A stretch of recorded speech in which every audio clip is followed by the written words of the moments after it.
नमस्कार, मेरा नाम शिवम दीक्षित आरोग्य लक्ष्य यूट्यूब चैनल में आप सभी लोगों का तहे दिल से स्वागत करता हूँ। आज जिस टॉपिक के ऊपर हम बात करने जा रहे हैं वो टॉपिक ऐसा टॉपिक है जो ज़्यादातर बीमारी चल रही है।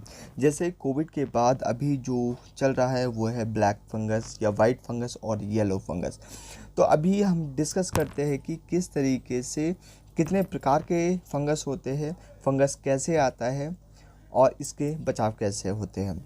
अगर हमने ये जान लिया तो हम स्वतः ही इसका उपचार अपने घर पर कर सकते हैं और इससे बच सकते हैं। चलते हैं, जानते हैं कि फंगस क्या है। आप सबने देखा होगा कि आपका जो तौलिया है या कोई भी ऐसी गीली चीज़ उसमें काले धब्बे पड़ जाते हैं, हम कितना भी प्रयास करें निकलता नहीं है। वही एक प्रकार का फंगस है। हमारे घर में, बाथरूम में, गार्डन में या कहीं भी जहाँ गीला या नमी रहती है वहाँ ये दिखाई देता है।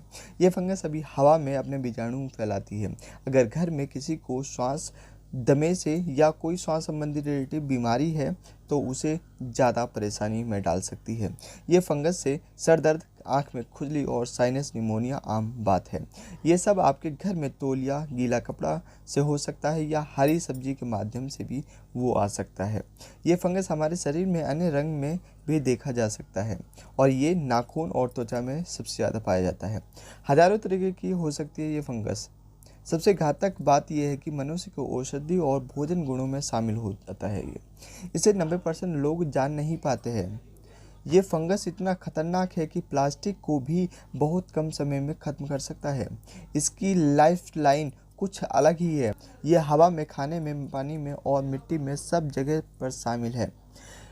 अभी हम जानते हैं कि फंगस को क्या कहा जाता है। कई प्रकार के फंगस होते हैं। जैसे येलो फंगस अभी जो चल रहा है, येलो फंगस एस्परजिलोसिस के नाम से जाना जाता है। सी न्यूफोम्स होता है। न्यूमोसिलस्टेम भी होता है। म्यूकोसिस जो ब्लैक फंगस है वो है।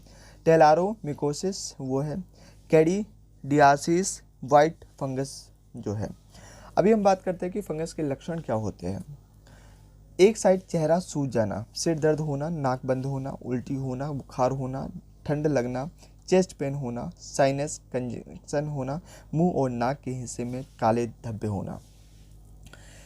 फंगल इन्फेक्शन के प्रकार कितने होते हैं, यहाँ पर हमने आपके लिए थोड़े फंगस इन्फेक्शन के बारे में बताया है।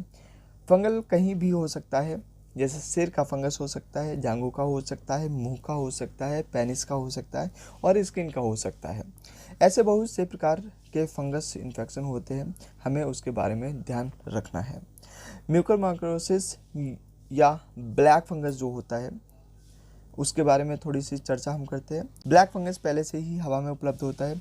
ये फंगस उन लोगों को ज़्यादा नुकसान पहुंचाता है जिनकी इम्यूनिटी कम है या फिर जिनको पहले कोरोना हो चुका है। ये फंगस ज़्यादातर उन लोगों को आता है जिसको ऑक्सीजन की कमी हो जाती है। ज़्यादातर वहीं से ये ब्लैक फंगस घुसते हैं। बाकी साफ़ सफाई न रखने की वजह से मास्क में नमी या वो साफ़ नहीं होता है तब वो आ सकता है, जिससे ये फंगस आपको भी हो सकता है। ज़्यादातर ऑक्सीजन की पाइप में से ये फंगस पनपते हैं, पर एक ही मास्क को ज़्यादातर प्रयोग करने पर भी इसका ये फंगस हो सकता है। ब्लैक फंगस किन लोगों को ज़्यादा घातक हो सकता है, जैसे HIV वालों को हो सकता है, डायबिटीज़ वालों को प्रॉब्लम कर सकता है, कैंसर वालों को, हृदय वालों को, जिसकी इम्यूनिटी कम है, जो स्टेरॉइड की ज़्यादा सेवन कर रहे हैं। क्योंकि अभी कोविड के वजह से स्टेरॉइड की मात्रा ज़्यादा दी गई है, जिसके कारण इम्यूनिटी डाउन हुआ है और ये घातक सिद्ध हो रहा है। जो ज़्यादा समय से बीमार है या रोगग्रस्त है, जिनको ये बहुत खतरनाक हो सकता है, जैसे HIV वाले लोग होते हैं उन्हें। फंगस के लिए टैबलेट और क्रीम क्या है। आयुर्वेदिक इलाज में आपको घी, मुल्तानी मिट्टी, दही, लहसुन, हल्दी, प्याज, ये सब घरेलू नुस्खे हैं जिसका पेस्ट बनाकर फंगस पर लगाने से राहत मिलती है। जिसके अंदर एंटी इन्फ्लेमेटरी और एंटी स्किन रेडिएबिलिटी गुण होते हैं और ये फंगस को मार देते हैं। फंगल इन्फेक्शन में क्या क्या खाना चाहिए। फंगल इन्फेक्शन में नारियल का तेल का प्रयोग आप कर सकते हैं। नारियल के तेल में एंटी माइक्रोबियल आहार होता है, तो वो फ़ायदा आपको करेगा। लहसुन का सेवन आप कर सकते हैं। ऑरिगनो खाएं, कद्दू के बीज, दालचीनी खाएं, अदरक खाएं, मुलेठी और प्याज, इनका सेवन आप ज़्यादा से ज़्यादा करोगे। अब हम बात करते हैं फंगस इन्फेक्शन में क्या क्या नहीं खाना चाहिए। बासी खाना नहीं खाना चाहिए, अधिक चीनी नहीं खानी चाहिए, और जिसमें फंगस अगर किसी चीज़ में जाल लगा हो, सफ़ेद सफ़ेद वाइट सा हो, वो फंगस है, तो वो चीज़ आपको नहीं खानी है। ब्लैक फंगस की असर क्या है? ये शरीर के टिश्यू पे असर करता है, ये उनके लिए बहुत भयानक है। ये शरीर के टिश्यू पर असर करता है, ये उनके लिए बहुत भयानक हो सकता है। ब्लैक फंगस आँख के साथ साथ दिमाग, छाती, जबड़ा, ये सब जगह पर भी फैल सकता है। इसका इलाज बहुत महंगा है, तो हमको पहले से ही तैयारी करनी पड़ेगी। इसे कैसे लड़ा जाए? पहचानें कैसे कि फंगस है या क्या है? अगर आपको सांस लेने में जबड़ा दर्द करता है, जीभ में स्वाद चेंज हो जाता है, आँख में परेशानी होती है, नाक बंद हो जाती है, दांत दर्द होने लगता है, या फिर सर दर्द कर रहा हो, आपको तुरंत ही फंगस की जांच करवानी चाहिए। वाइट फंगस क्या है?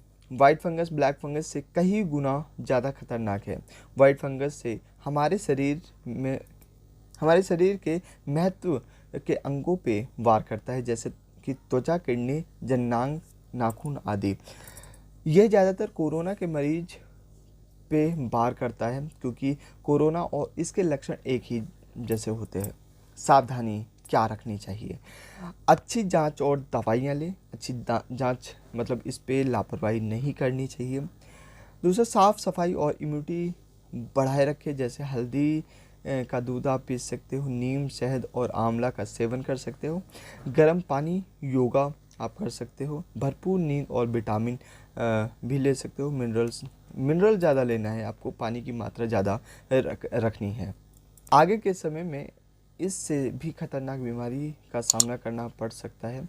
हम आपसे अनुरोध करते हैं कि आप अपने शरीर का ध्यान रखें, क्योंकि ज़रूरत के समय में आपका शरीर ही आपका साथी है। तो ध्यान दें कि कोई भी ऐसी चीज़ें आप नहीं खाएं जिससे कि ये आपकी बॉडी में पनपे और आपको नुकसान करें। ज़्यादा से ज़्यादा पानी का सेवन करते रहिए। पानी या किसी भी लिक्विड, कोई भी लिक्विड चीज़ आप ले सकते हो। ज़्यादा चीनी नहीं लेनी है, इसका विशेष ध्यान रखना है। और आप सुरक्षित रहिए, सतर्क रहिए। जय हिंद, जय भारत।